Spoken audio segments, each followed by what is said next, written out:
கோட்டாவிற்கு பொது நிதிகளை பயன்படுத்த முடியும். அமைச்சரவை பேச்சாளர் காலியில் இன்று காலை நபரொருவர் மீது துப்பாக்கிச் சூடு. இலங்கையில் மீண்டும் தமிழில் தேசிய கீதம் பாடுவதற்கு அங்கீகாரம். இந்து சமுத்திரத்தின் அமைதி இலங்கையின் கைகளிலேயே உள்ளது. கப்பலை வரவேற்ற விமல். பதவிக்காலம் நிறைவடைந்த பின்னரே பொது தேர்தல்.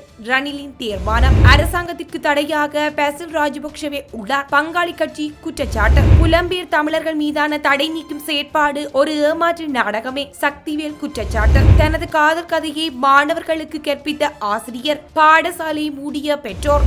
கோட்டாபய தாய்லாந்து சென்ற ஜெட் விமானத்திற்கு இலங்கை அரசாங்கம் கட்டணம் செலுத்தியுள்ளதாக அமைச்சரவை பேச்சாளர் அமைச்சர் பந்துல குணவர்த்தன தெரிவித்துள்ளார். முன்னாள் ஜனாதிபதி கோட்டாபய ராஜபக்ஷ தற்போது தாய்லாந்தில் தங்கியுள்ளார். அவர் சிங்கப்பூரில் இருந்து பிரத்யேக ஜெட் விமானம் மூலமே தாய்லாந்தின் பேங்காக்கு சென்றிருந்தார். இதற்கான பணம் இலங்கை அரசாங்கத்தினால் செலுத்தப்பட்டுள்ளதா என ஊடகவியலாளர் ஒருவர் அமைச்சரவை முடிவுகளை அறிவிக்கும் இன்றைய ஊடக சந்திப்பில் கேள்வி எழுப்பினார். அதற்கு பதிலளித்த அமைச்சரவை பேச்சாளர் அமைச்சர் பந்துல குணவர்த்தன முன்னாள் ஜனாதிபதிகளுக்கு சட்ட ரீதியான சில சலுகைகள் உள்ளதாக குறிப்பிட்டார். காலி தடல்ல பியதிகம சுதர்சனராம வீதியில் நின்று கொண்டிருந்த நபரொருவர் மீது துப்பாக்கிச் சூடு நடத்தப்பட்டுள்ளது. இன்று காலை உந்துருளியில் வந்த மூவரில் ஒருவரே இந்த துப்பாக்கிச் சூட்டை மேற்கொண்டுள்ளதாக காவல்துறையினர் தெரிவித்தனர். எனினும் துப்பாக்கிச் சூடு சம்பவத்துக்கு காரணமான குறித்த நபர் அங்கிருந்து தப்பிச் சென்றுள்ளார். உந்துருளியில் வந்தவர்களும் தப்பிச் சென்றுள்ளதாகவும் அவர்களை கண்டுபிடிக்க விசாரணைகள்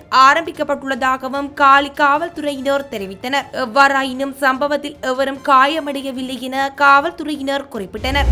இந்து சமுத்திரத்தின் அமைதி என்பது இலங்கையின் கைகளிலேயே தங்கியுள்ளதாக முன்னாள் அமைச்சர் விமல் வீரவன்ச தெரிவித்துள்ளார். அம்பாந்தோட்டை துறைமுகத்துக்கு வருகை தந்துள்ள சீன ராணுவத்தின் யுவான்வாங் 5 கப்பலை இன்று வரவேற்ற பின்னர் இதனை தெரிவித்திருந்தார். எமது கடலும் வான்வெளியுமே எம்மை ஏனைய நாடுகளுடன் இணைக்கின்றது. இறையாண்மை அடிப்படையில் எமக்கு சில உரிமைகள் உள்ளன. ஒரு நாடு என்ற வகையில் அதனை பேண வேண்டிய கடப்பாடு எமக்கு உள்ளது.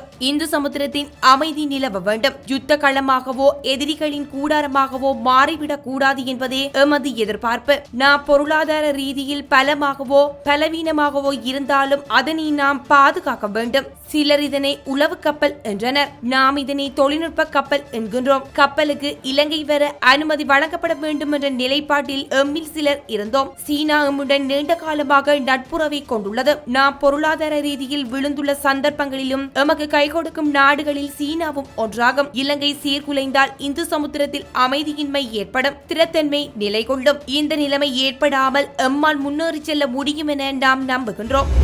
சீனாவின் கடனுதவியில் கொழும்பில் நிர்மாணிக்கப்பட்ட தாமரை கோபுரத்தை அடுத்த மாதம் 15ஆம் தேதி தொடக்கம் மீண்டும் திறப்பதற்கு திட்டமிடப்பட்டுள்ளது. வர்த்தக நன்மைகளை பெற்றுக்கொள்ளும் நோக்கில் முதலீட்டு வாய்ப்புகளுக்காக இந்த 300 மீட்டர் உயர கோபுரத்தை திறக்க கொழும்பு தாமரை கோபுரம் முகாமைத்துவ தனியார் நிறுவனம் தீர்மானித்துள்ளது. இதன்படி தாமரை கோபுரத்தில் அலுவலக வசதிகள், காட்சி அறைகள், மாநாட்டு அரங்குகள் மற்றும் பிரத்யேகமான வர்த்தக நிலையங்களை பெறுவதற்கு முதலீட்டாளர்களுக்கு வாய்ப்பு வழங்கப்பட்டுள்ளது. அவ்வாறே அதில் சர்வதேச அளவிலான நிகழ்வுகள், இசை நிகழ்ச்சிகள் மற்றும் கண்காட்சிகளை ஏற்பாடு செய்வதற்கான வாய்ப்பும் கிடைக்கும் என எதிர்பார்க்கப்படுகின்றது.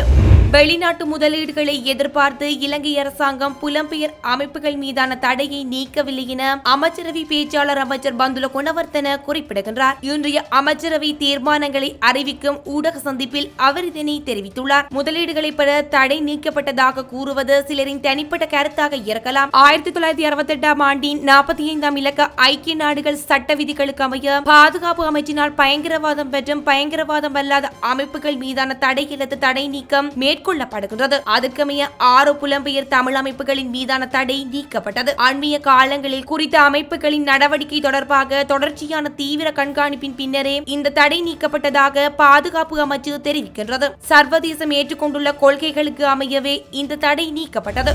தமிழ் அரசியல் கைதிகள் விடுதலை தொடர்பில் மௌனம் காக்கும் ஆட்சியாளர்கள் தாம் தடை செய்த அமைப்புகள் ஒரு சிலவற்றின் தடைகளை நீக்குவது என்பது மாற்று நாடகமே என அரசியல் கைதிகளை விடுதலை செய்வதற்கான தேசிய அமைப்பின் இணைப்பாளர் அருட்தந்தை மா சக்திவேல் குற்றம் சுமத்தியுள்ளார். ஜெனீவா கூட்டத்தொடர் நெருங்கிக் கொண்டிருக்கும் கால சூழ்நிலையில் தமிழர் அமைப்புகள் சிலவற்றிற்கும் தனிநபர்களுக்கும் விதிக்கப்பட்டிருந்த தடை நீக்கம் என்பது தமிழர் அரசியல் நலன் சார்ந்து ஒன்று அல்ல என்றும் அவர் சுட்டிக்காட்டியுள்ளார். அது பேரினவாத அரசியல் நலன் சார்ந்தது என்றும் என்றும் அருட்தந்தை மா சக்திவேல் குறிப்பிட்டுள்ளார். இத்தகைய நெறித்தந்திரத்திற்குள் வீழ்ந்து தமிழர்களுக்கு எதிராக துரோகம் செய்ய வேண்டாம் என்றும் அவர் வேண்டுகோள் விடுத்துள்ளார். ஆட்சியாளர்களுக்கு புகழ் பாடுவோரும் தங்கள் அரசியல் நலன்களுக்காக தமிழர்களை காட்டிக் கொடுக்க வேண்டாம் என்றும் அருட்தந்தை மா சக்திவேல் குறிப்பிட்டுள்ளார்.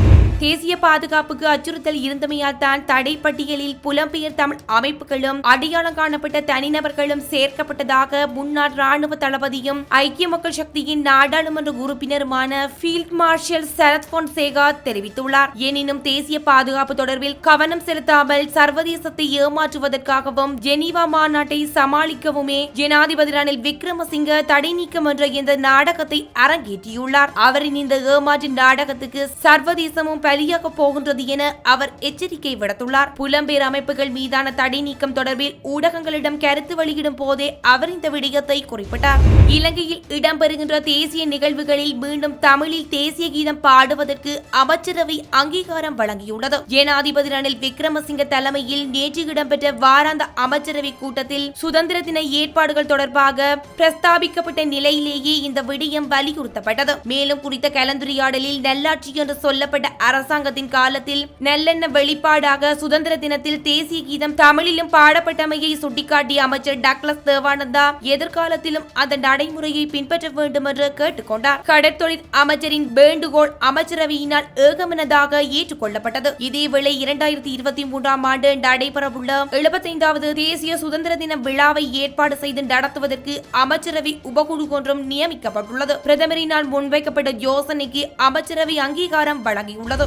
9வது நாடாளுமன்றத்தின் பதவிக்காலம் நிறைவடைந்த பின்னரே பொது தேர்தலை நடத்துவதற்கு ஜனாதிபதி ரணில் விக்ரமசிங்க தலைமையிலான அரசு தீர்மானித்துள்ளது. ஆளுங்கட்சியின் பிரதான பங்காளி கட்சியான ஸ்ரீலங்கா பொதுஜன முன்னணியால் முன்வைக்கப்பட்ட கோரிக்கையின் பிரகாரமே ஜனாதிபதியால் இந்த தீர்மானம் எடுக்கப்பட்டுள்ளது. தற்போதைய நாடாளுமன்றம் மக்கள் ஆணையை இழந்துவிட்டது. எனவே நாடாளுமன்றம் முன்கூட்டியே கலைக்கப்பட்ட பொது தேர்தல் நடத்தப்பட வேண்டும் என ஐக்கிய மக்கள் சக்தி, தேசிய மக்கள் சக்தி உள்ளிட்ட கட்சியினரும் சிவில் அமைப்பினரும் போராட்டக்காரர்களும் வலியுறுத்தி வருகின்ற நிலையில் இந்த தீர்மானம் எடுக்கப்பட்டுள்ளது. குறிப்பாக பொது தேர்தல் நடத்தப்பட்டால் படுதோல்வி ஏற்படும் என்ற அச்சத்தில் பாராளுமன்றத்தின் பதவிக்காலம் முடியும் வரை காத்திருக்க பொட்டு கட்சி ஜனாதிபதியூடாக வியூகம் வகுத்துள்ளது. எனினும் இந்த ஆண்டுக்குள் உள்ளூராட்சி சபை தேர்தலையும் அடுத்த ஆண்டில் மாகாண சபை தேர்தலையும் நடத்துவது குறித்து ஜனாதிபதி ஆலோசித்து வருவதாக தகவல்கள் வெளியாகியுள்ளன.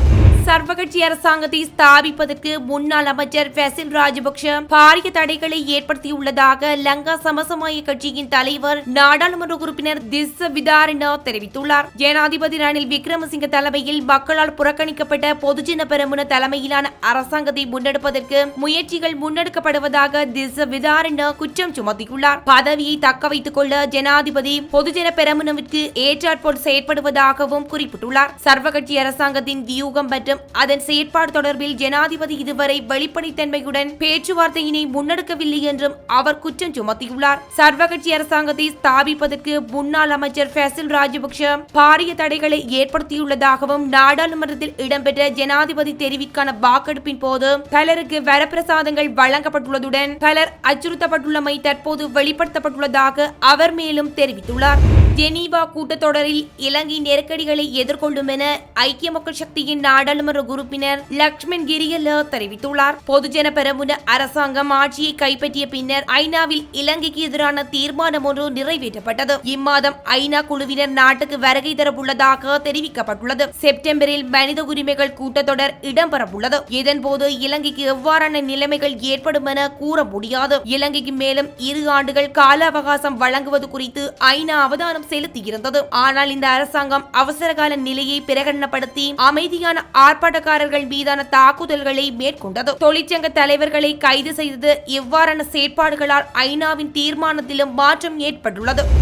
இலங்கை தற்போது வங்குரோத்து அடைந்த நாடாக மாற்றமடைந்துள்ளதாக இலங்கை மத்திய வங்கியின் முன்னாள் ஆளுநர் அஜித் நிவாட் கப்ரால் தெரிவித்துள்ளார். சர்வதேச கடன் திறன்படுத்துதல் நிறுவனம் இலங்கையை டி தரத்திற்கு தாழ்த்தியுள்ளதாகவும் இது வங்குரோத்து நிலையை பிரதிபலிப்பதாகவும் அவர் சுட்டிக்காட்டியுள்ளார். கடந்த 2021 ஆண்டு தொடக்கம் சில அரசியல்வாதிகள், தொழில்மான்மையாளர்கள் மற்றும் வர்த்தகர்கள் கடன் செலுத்த வேண்டாம் என கோரியதாக தெரிவித்துள்ளனர். கடன் செலுத்தாது அந்நிய செலாவணியை சேமித்து வைத்துக் கொள்ளுமாறு கோரியதாக அவர் தெரிவித்துள்ளார். எனினும் அந்த காலத்தில் அரசாங்கம் கடனை ஏதாவது ஓர் வழியில் செலுத்தியிருந்ததாகவும் இந்த ஆண்டு ஏப்ரல் மாதம் 12ஆம் தேதி வரையில் கடன் செலுத்தப்பட்டதாகவும் அஜித் நிவாட் கப்ரால் தெரிவித்துள்ளார். கடன் செலுத்துகையை தவிர்க்கும் புதிய கொள்கையொன்றை மத்திய வங்கியின் தற்போதைய ஆளுநர் நந்தலால் வீரசிங்க உள்ளிட்டவர்கள் அறிமுகம் செய்துள்ளதாக தெரிவித்துள்ளார். இதனால் நாட்டுக்கு பாரதூரமான விளைவுகளை எதிர்நோக்க நேரிட்டுள்ளதாக சர்ச்சைக்குரிய முன்னாள் மத்திய வங்கி ஆளுநர் அஜித் நிவாட் கப்ரால் கவலை வெளியிடுகின்றார். இம்மாதம் விலை சூத்திரத்தின்படி எரிபொருள் விலையில் எவ்வித மாற்றமும் ஏற்படாதென மின்சக்தி மற்றும் எரிசக்தி அமைச்சர் காஞ்சன விஜயசேகர தெரிவித்துள்ளார். ஒவ்வொரு மாதமும் 1 மற்றும் 15ஆம் தேதிகளில் எரிபொருள் விலை திருத்தம் மேற்கொள்ளப்படும் என மின்சக்தி மற்றும் எரிசக்தி அமைச்சர் காஞ்சன விஜயசேகர ஏற்கனவே தெரிவித்திருந்தார். சர்வதேச சந்தையில் எரிபொருள் விலை குறைந்துள்ள நிலையில் கடந்த 15ஆம் தேதி எரிபொருள் விலை குறைக்கப்படும் என எதிர்பார்க்கப்பட்டது. எனினும் எரிபொருள் விலையில் எந்த மாற்றமும் செய்யப்படவில்லை என்பதும் குறிப்பிடத்தக்கது. சர்வதேச சந்தையில் எரிபொருள் விலை கூடினால் இலங்கையிலும் எரிபொருள் விலை கூடும் என அறிவிக்கப்பட்டிருந்தது. எனவே எரிபொருள் சூத்திரத்தின் அடிப்படையில் கடந்த காலத்தில் விளக்கம் அளித்திருந்த அமைச்சர் காஞ்சன விஜயசேகர தற்போது இது தொடர்பில் எவ்வித விளக்கமும் அளிக்கவில்லை என்பதும் குறிப்பிடத்தக்கது. இதேவேளை துவிச்சக்கர வண்டிகளின் விற்பனைகள் சடதியாக வீழ்ச்சியடைந்துள்ளதாக துவிச்சக்கர வண்டி இறக்குமதியாளர்கள் மற்றும் உதிரிப்பாக விற்பனையாளர்கள் சங்கத்தின் இணை செயலாளர் ரிஷ்னி இஸ்மத் தெரிவித்துள்ளார். துவிச்சக்கர வண்டிகளின் விற்பனைகள் வீழ்ச்சியடைந்துள்ளதன் காரணமாக அதன் விலைகளும் வெகுவாக குறைவடைந்துள்ளதாக அவர் குறிப்பிட்டுள்ளார். எரிபொருள் தட்டுப்பாட்டு காரணமாக துவிச்சக்கர வண்டிகளுக்கான கேள்வி அதிகரித்து காணப்பட்டது. இதன் காரணமாக துவிச்சக்கர வண்டிகளின் விலைகள் சடதியாக அதிகரித்திருந்ததுடன் அதற்கான தட்டுப்பாடுகளும் ஏற்பட்டிருந்தன. தற்போது தட்டுப்பாடுகின்றி எரிபொருள் கிடைக்கின்றமையினால் துவிச்சக்கர வண்டிகளின் பயன்பாடு குறைவடைந்துள்ளதாக துவிச்சக்கர வண்டி இறக்குமதியாளர் மற்றும் உதிரிப்பாக விற்பனையாளர்கள் சங்கத்தின் இணை செயலாளர் குறிப்பிட்டுள்ளார். யாழ் புங்குடுதீவில் நாயொன்றை கைக்கோடாரியினால் கொலை செய்த முதன்மை சந்தேக நபர் தலைமறைவாகி இருந்த நிலையில் இன்றைய தினம் ஊர்காவத்துறை காவல் நிலையத்தில் சரணடைந்துள்ளார். சந்தேக நபர் ஊர்காவத்துறை நீதிமன்றில் முற்படுத்தப்பட்ட நிலையில் ஆகஸ்ட் மாதம் 29ஆம் தேதி வரை விளக்கமறியலில் வைக்கப்பட்டுள்ளார். நாயொன்றை கைக்கோடாரியினால் வெட்டி கொடூரமாக கொலை செய்யும் காட்சி சமூக ஊடகங்களில் வெளியாகியது. புங்குடுதீவு 9ஆம் வட்டாரத்தில் இடம்பெற்றதாக விசாரணைகளில் தெரிவிக்கப்பட்டது. புங்குடுதீவு 9ஆம் வட்டாரத்தை சேர்ந்த 21 மற்றும் 35 வயதுடைய இருவர் இந்த மாத ஆரம்பத்தில் ஊர்காவல்துறை காவல்துறையினரால் கைது செய்யப்பட்டனர். நாயை வெட்டி கொல்ல பயன்படுத்திய கைக்கோடாரி மற்றும் அதனை காணொலி எடுத்த அலைபேசி என்பனவும் காவல்துறையினரால் கைப்பற்றப்பட்டன. சந்தேக நபர்களை சட்ட மருத்துவரின் முன் முற்படுத்தி அறிக்கை பெற்ற பின் விளக்கமறியலில் வைக்க நீதிமன்றம் உத்தரவிட்டது. மிருகவதை சட்டத்தின் கீழ் நீதிமன்றில் உட்படுத்தப்பட்ட போது பிணை வழங்க மறுத்த மன்று 14 நாட்களுக்கு சந்தேக நபரை விளக்கமறியலில் வைக்க உத்தரவிட்டுள்ளது. முல்லைத்தீவு புதுக்குடியிருப்பு பகுதியில் உள்ள மந்துவில் அரசரத்னம் வித்தியாலயத்தில் புலமை பரிசு பரீட்சை எழுதும் மாணவர்களுக்கு கல்வி கற்பித்து வந்த ஆசிரியரை இடம் மாற்றியதை கண்டித்தும் பிரிதொரு ஆசிரியர் மாணவர்களுக்கு தேவையில்லை எனவும் தெரிவித்து பாடசாலை மாணவர்கள் பெற்றோர்கள் பாடசாலையினை மூடி இன்று காலை கவனஈர்ப்பு நடவடிக்கையில் ஈடுபட்டனர். பாடசாலையில் தற்போது கல்வி கற்பித்து வரும் குறித்த ஆசிரியர் மாணவர்களுக்கு அடிப்பது மற்றும் தனது காதல் கதையினை மாணவர்களுக்கு சொல்லிக் கொடுப்பதுமான செயற்பாடு மாணவர்களை கல்வியிலிருந்து காதல் திசையில் இழுக்கும் செயற்பாடு எனவும் பெற்றோர்கள் குற்றம் சுமத்தியுள்ளனர். இதுகுறித்து முல்லைத்தீவு வலய கல்வி அலுவலகத்திற்கும் முறைப்பாடு செய்துள்ளதாக பெற்றோர்கள் தெரிவித்துள்ளார்கள். பிள்ளைகளுக்கு காதல் கதை சொல்லும் ஆசிரியர் பாடசாலைக்கு தேவையில்லை என தெரிவித்த பெற்றோர்கள் ஒழுங்காக கல்வி கற்பித்த ஆசிரியருக்கு இடமாற்றம் வழங்கியதை ரத்து செய்து அவரை மீண்டும் பாடசாலைக்கு அனுமதிக்க வேண்டும் என வலியுறுத்தியும் கவனஈர்ப்பை வெளிப்படுத்தியுள்ளார்கள்.